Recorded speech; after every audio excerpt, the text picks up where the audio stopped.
Once upon a time, long ago, almost all publishing houses refused a little wizard, and the only one that agreed offered a very modest advance by industry standards, as the choice was not great. J.K. Rowling agreed. For her, it was still a lot of money back then. But then came the grand success, and the equally famous film adaptation. It might be a big surprise for some that the Harry Potter series is profitable. Despite all its billion-dollar box office receipts, the films of this series are among the brightest representatives of so-called Hollywood accounting. Here, no one launders or steals money, everything strictly complies with the laws, just like in the case of lobbying and bribery, no one understands the difference. But there is, you see, no groundhog, and I don't see it, but it's there. Everyone has seen or at least heard of Harry Potter movies and books, even those who didn't want to see or hear about them. It's one of the most popular fantasy stories in history. The books sold millions of copies, and the film adaptations caused overcrowding in theaters. Trying to milk more out of Harry Potter, attempts to continue are made even today, and here some problems arise. It's possible to incur losses without the help of Hollywood accounting, but temporary difficulties, partly related to Rowling's politically incorrect statements, are unlikely to stop Hollywood for long. They'll still try to sell some more Harry Potter-related movies. They might even make the canonical trio star in them. And today is just the right time to remember the rise and fall of Harry Potter. The rights to the first Harry Potter books were bought by Warner Brothers for just $2 million. However, Rowling sold them with a bunch of restrictions and requirements, such as insisting that only British actors should play the roles. Rowling also retained the ability to veto any particularly original ideas from the studio, which happened when the studio wanted to turn Harry Potter into an animated film. The studio feared that children would quickly grow up, and the standard problem of not wanting to watch them would arise. Rowling didn't like the idea of cramming 2 or 3 books into one film, so the studio had to give up on that too. To minimize their risks, Warner Brothers turned to one of Hollywood's most influential directors, Steven Spielberg, who agreed to direct Harry Potter. But then Rowling intervened again. Initially, Spielberg also tried to push for a full-length animated Harry Potter film. With this idea, nothing came of it, so Spielberg switched to live-action cinema. But even here, an agreement couldn't be reached. It is believed that all of this was due to Spielberg's desire to move the action to the United States and replace everything with a typical American school. Rowling didn't like that idea at all, so Spielberg backed out of Potter. After Spielberg, Terry Gilliam could have directed it, as he had successful films like 12 Monkeys by then. The producers were not against him, and Rowling supported his candidacy, but Warner Brothers objected, fearing he would turn Potter into a kind of tall tale, and the average viewer would start jumping out of windows in haste. They tried to approach Alan Rickman and Volga Peterson, but they all refused for various reasons, either not wanting to deal with fantasy or being busy. Eventually, the producers found Chris Columbus, whose main advantage was his ability to work with children, as he was responsible for the first 2 parts of Home Alone and Mrs. Doubtfire. He seemed to have turned down the offer, but then his children intervened, and he had to agree. The second serious problem was casting for the role of Harry himself. Columbus immediately suggested Daniel Radcliffe, whom he had seen in the TV series David Copperfield. But it turned out that Radcliffe's parents didn't want their son to become a big actor, fearing it might affect his education. So they had to look at around 5,000 different child actors, and among them were the right ones. Rowling went with them, and they told tales of how the producers met Radcliffe's parents at the theater and convinced them that Potter was a great idea and wouldn't interfere with Radcliffe's schooling. In a more unbelievable tale, they simply threw $1 million at them, and suddenly the influence on education wasn't so strong.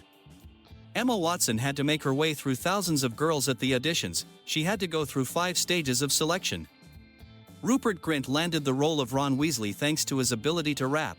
He sent in a video where he energetically rapped about why he should get the role.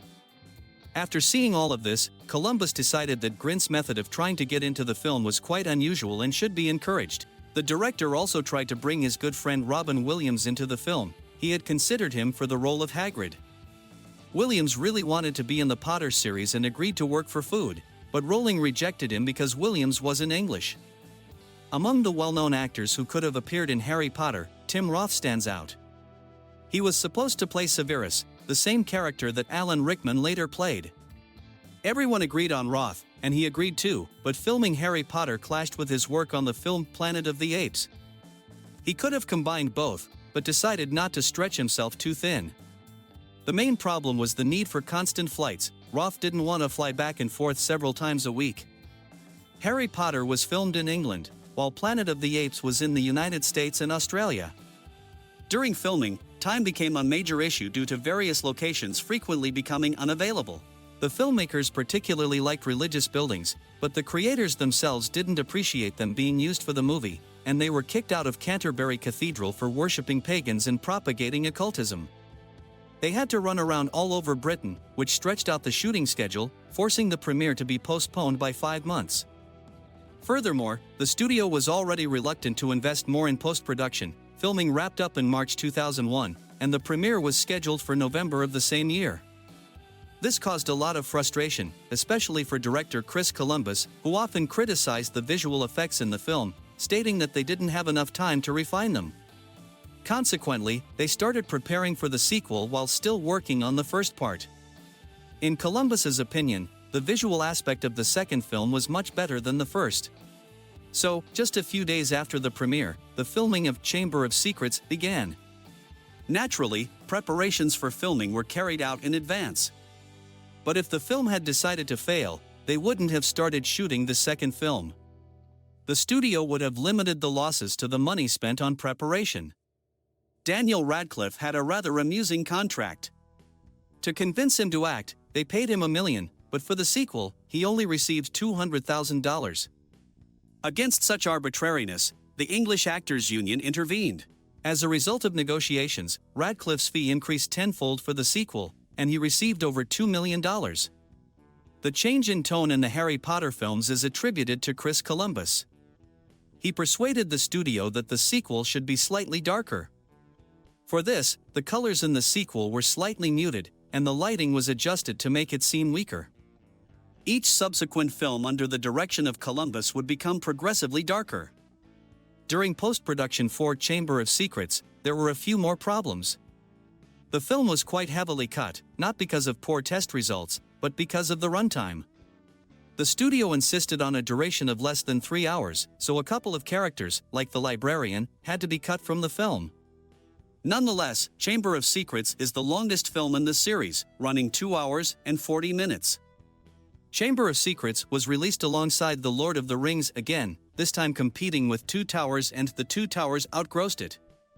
But the success was still huge. In the UK, Chamber of Secrets became the first film to surpass what Chris Columbus would direct all the Harry Potter films, as was the original plan. But after finishing work on the sequels, officially due to a desire to spend more time with his family, unofficially, it was the dissatisfaction with the sticks constantly poking him in the back, urging him to hurry. The films had to be shot almost non-stop, which hindered creativity, and the directors simply couldn't keep up. Any ideas they had either came when it was too late or were shot down. After the third part, he completely left the franchise.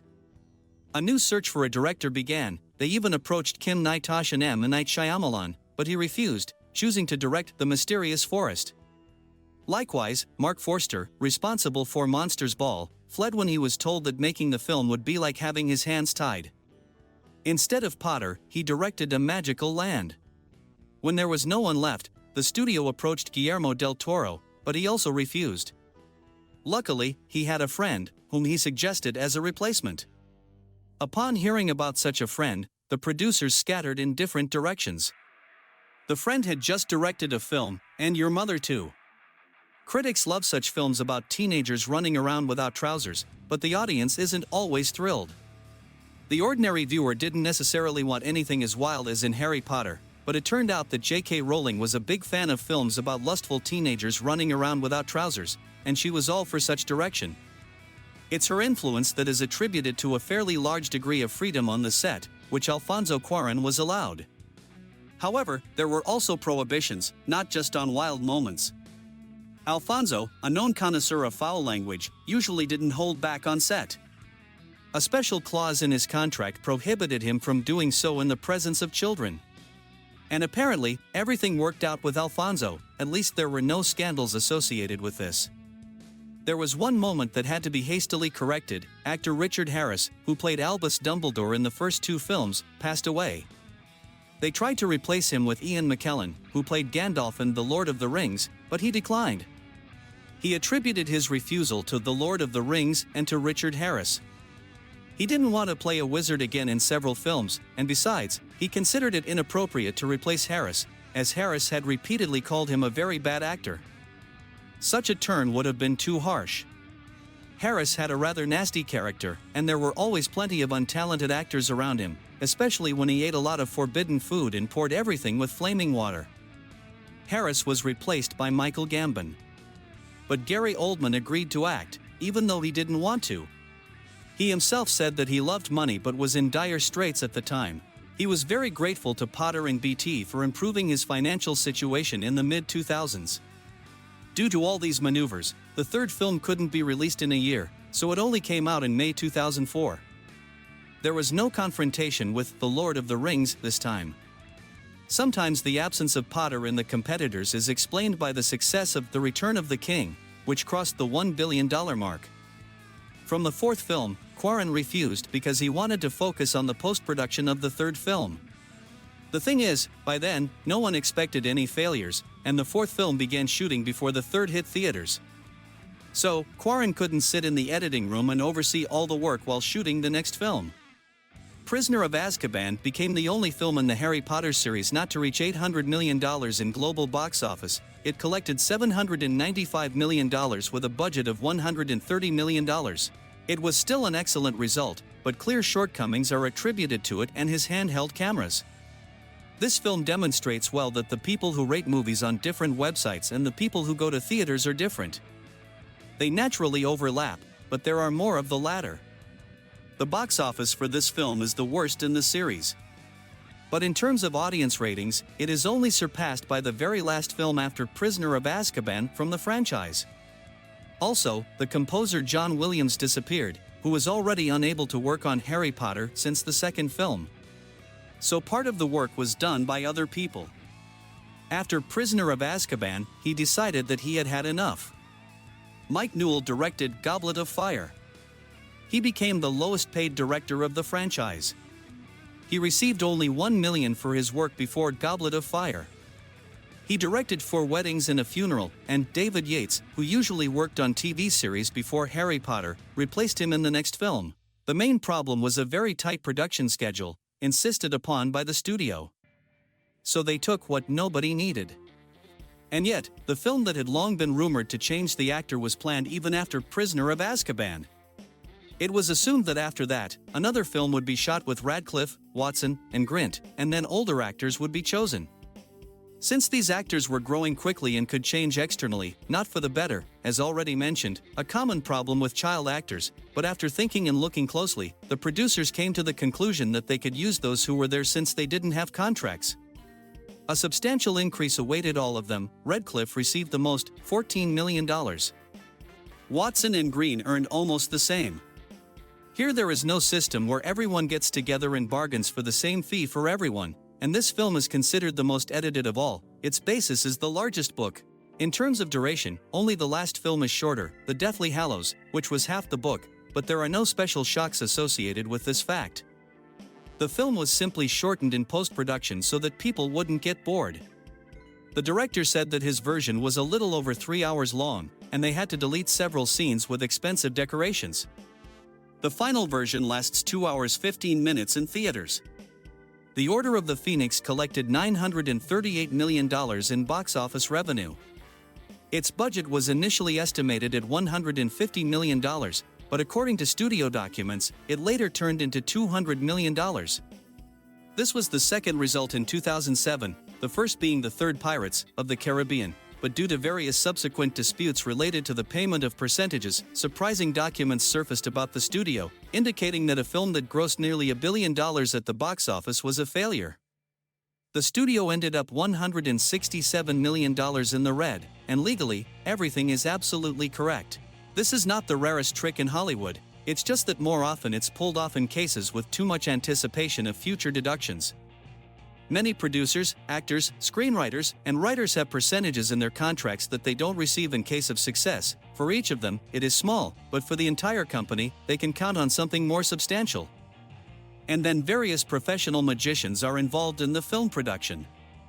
For the Order of the Phoenix, some unrealistic figure is declared in the advertising costs column. Typically, for films with a budget of $150 to $200 million, another $100 to $150 is spent on advertising.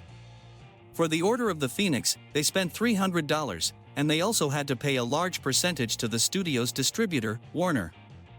Warner Pictures makes the films, and Warner Distribution distributes them, and they take their fat percentage for it. Everything is absolutely honest and in strict accordance with the law. Well, all the big fans of getting a percentage of the box office get a candy with a wish for a safe journey. Usually everyone in the VFX understands and doesn't make a fuss. If you're not Peter Jackson, that is. But sometimes, such a confusion happens, and everything spills out into the press, thanks to which we find out that the Harry Potter series was a failure. According to all the articles, and giving us the films, the studio was just doing charity work. Working at a loss, you need to be grateful. After such a powerful failure, they gave us 3 more films. It's scary to imagine how much money the studio lost on this. The Half-Blood Prince will arrive in theaters only in mid-2009. This is the longest hiatus between films in the Harry Potter series. It turned out to be a full 2 years between all the other films. In this film, Daniel Radcliffe was already 18, so he broke free from parental supervision and found various strong drinks. He repeatedly admitted that he didn't like this film and believed that he was the worst in it because he drank what could be drunk and even came to the set not very confidently standing on his feet. For this film, he also received $14 million, and it was difficult to do anything with him, so he realized that it was all bad and didn't drink as much anymore, didn't drink or only drank on set. Daniel did not clarify this moment, he wanted to leave the film. Emma Watson, she insists that the case was that she felt unnecessary in the film. She was the very outsider who was kept simply because she had to be kept. According to rumors, naturally, everything was about money, and when they added a few million to her, she agreed to continue being an outsider. But as we all know, people can be very cruel, and perhaps Emma isn't lying. Although Daniel got drunk, Emma suffered. This film received a children's age rating for screening, exactly the same as the first 2 films in the series. The Prisoner of Azkaban, The Goblet of Fire, and The Order of the Phoenix had a teenage rating, which is also related to various rumors that the film was postponed for 6 months due to problems working on mistakes. But since David Yates remained the director of the final film, split into 2 parts, perhaps everything wasn't so bad, and the film received such a rating without studio interference. The Half-Blood Prince cost $250 million. It is the most expensive film in the Harry Potter series.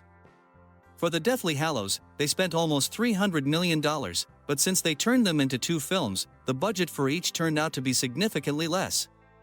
The Half-Blood Prince collected $933 million. The Deathly Hallows also planned to be 1 film, but in their case, the studio did not insist, and when the producers proposed the idea of splitting, they immediately agreed.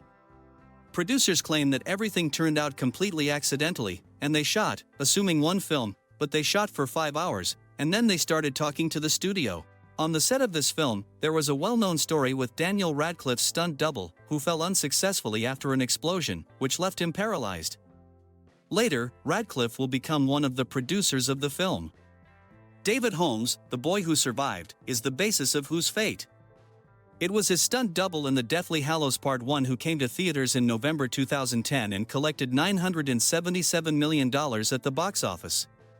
The second film was released in mid-2011 and updated several box office records, including the best film start in IMAX format and the best global opening weekend. The excitement was huge, and the second Deathly Hallows became the only film in the series to gross over $1 billion at the global box office, managing to collect $1.341 billion. After the film was released, the titular trio could finally go on a carefree swim. But the curse of Harry Potter is still attributed to all 3 of them. Neil Radcliffe tries the hardest of all, but his ability to get rid of comparisons with Harry still causes debate. Some say he succeeded, while others say that in any film with Neil, Potter's ears stick out, and with this, he will never do anything. Although the film series was a complete failure, J.K. Rowling did not stop in her intention to occupy the Potter universe, wanting to fail again. She targeted the book Fantastic Beasts and Where to Find Them. In the Harry Potter films, this book only briefly appears. In 2013, Warner Bros. Announced its desire to film 5 movies based on Fantastic Beasts. The roles were to be played by a producer and screenwriter, and in general, everything is like that. After her, the script is always polished for Hollywood situations, so she can be considered the author of all the films because the book itself does not have a narrative part. It's just about different creatures and explanations from the author. For which Newt Scamander, who will be played by Eddie Redmayne in the films, is responsible. The director of the film was already familiar to all of us, David Yates, who had previously shot the new Tarzan for the studio and was preparing to fail again this time without any legs, so he was deemed suitable, and surprisingly, this idea of adapting the guidebook worked out well. Yes, the film did not collect as much money as The Potters did, but its $816 million at a budget of $180 million looked more than excellent. So the second film immediately went into production. While planning for Johnny Depp's departure happened for nothing, everything was planned by the authors, who talked a lot about how the second film, titled Crimes of Grindelwald, would expand the universe and how everything would work out great for them. Great! They introduced Jude Law and Johnny Depp remained at the helm with talented director David Yates, but still, something went wrong. The film had no problems except for the waves surrounding Depp's lawsuit. It just turned out the way it turned out, often criticized by J.K. Rowling for writing a script that just couldn't pull together. The film managed to collect only $654 million at a budget of $200 million. It was a worrying sign, but if you discard various Hollywood accounting practices, the studio still remained in the black, and possibly good, given future TV and digital sales. So they started shooting the third film, and various problems had already been announced before it hit theaters.